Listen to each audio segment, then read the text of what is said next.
நடந்த பிறகும் நேற்று நீங்க பேசுறப்ப அவர் வாங்கின அடி பத்தாது அடிப்பத்தாதெல்லாம் சொல்லல, உச்சி பேசுற மாதிரி இல்லையா? அதெல்லாம் தப்புங்க, அப்படிலாம் சொல்ல கிடையாது. அடிப்பத்தான் சொல்ல, இவங்க 4 தட்டு தட்டினாங்க, அவ்வளவுதான். அது நான் வீடியோல தான் பார்த்து தெரிஞ்சுக்கிட்டேன், வண்டியில உட்காந்து நான் பார்க்கல. என் வண்டி நகர்ந்துருச்சு, அந்த மொத்த செகண்ட்ஸே பாருங்க, 30 செகண்ட் 40 செகண்ட் தான் நடந்திருக்கும். சுத்தி சூழ்ந்து நின்றுட்டாங்க வண்டிக்கு முன்னால. அங்க என்ன நடக்குதுன்னு தெரியாது, நான் உள்ள உட்காந்துருக்கும் போது. அந்த மாதிரிலாம் நான் விட்டுட்டு ஒரு ஆள் கிடையாது. பிரச்சனை டக்குன்னு ஸ்பாட்ல இறங்கிடுவேன் நான். இல்ல அது உரைச்சு போகும்.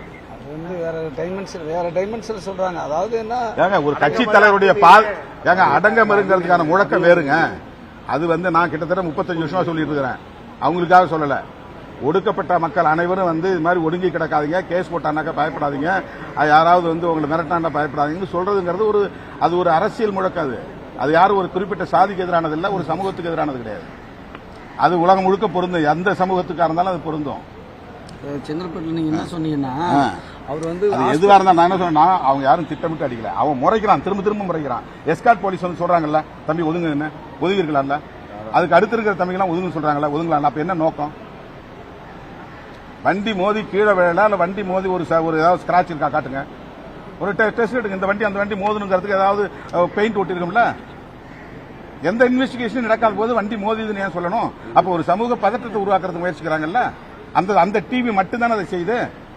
திரும்ப செய்யறாங்களா? மறுபடியும் போய் ஒரே ஆள் போய் அவங்கள்ட்ட பேட்டி எடுக்கிறது, இவங்கள்ட்ட பேட்டி எடுக்கிறது, ஒரு 3-4 பேர்ட்ட பேட்டி எடுத்து அது அவங்க சமூகத்தெல்லாம் பேர சொல்லி திருமாவளவன் அடிக்க சொன்னாரு பேட்டி வாங்கி போடுறாங்க. இது உண்மையா? இதெல்லாம் நீங்க ஒத்துக்கிறீங்களா? இதுதான் அவங்க ஊடக அறமா? இது உண்மையை திரிக்கிறது தான் ஊடக அறமா? அது ஒரு நேர்மை வேண்டாமா ஊடகத்துக்கு? ஒன் சைடு எடுத்து செய்வாங்க, அவதூறு பரப்புவாங்க, வதந்தியை பரப்புவாங்க, சமூக பதற்றத்தை பரப்புவாங்க. அதையெல்லாம் ஊடக சங்கங்கள் அங்கீகரிக்குது. அப்போ நான் ஊடகவியலாளர் பக்கம் நிக்கிறவன் தான். ஊடகவியலாளருக்காக எத்தனை முறை நான் போய் களத்தில் நின்றுக்கிறேன். நான் என்றைக்கு நிற்பேன், இன்னைக்கு நிற்பேன், நாளைக்கு நிற்பேன். அது வேற விஷயம்.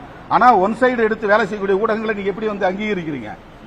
பைக் மோதி இருக்கிறதுக்கு நீ ஆதாரம் காட்டுங்க. மற்ற சங்கங்கள்லாம் இன்னைக்கு என்ன கண்டிச்சிருக்காங்கல்ல, அந்த சங்கங்கள் எடுத்து இந்த ஃபுட்டேஜ் இருந்தா எடுத்து காட்டுங்க. உன் கார் அதுல மோதிச்சு, அதனால தான் அந்த செய்தியை போட்டாங்கன்னு காட்டுங்க. நீங்க என்ன சொன்னாலும் நான் கேட்டுக்கிறேன். பொது இடத்துல நான் மன்னிப்பு கேட்கிறேன். அதெல்லாம் எனக்கு எந்த பாதுகாப்பும் தேவையில்லைங்க. மக்கள் பாதுகாப்பு போதும்.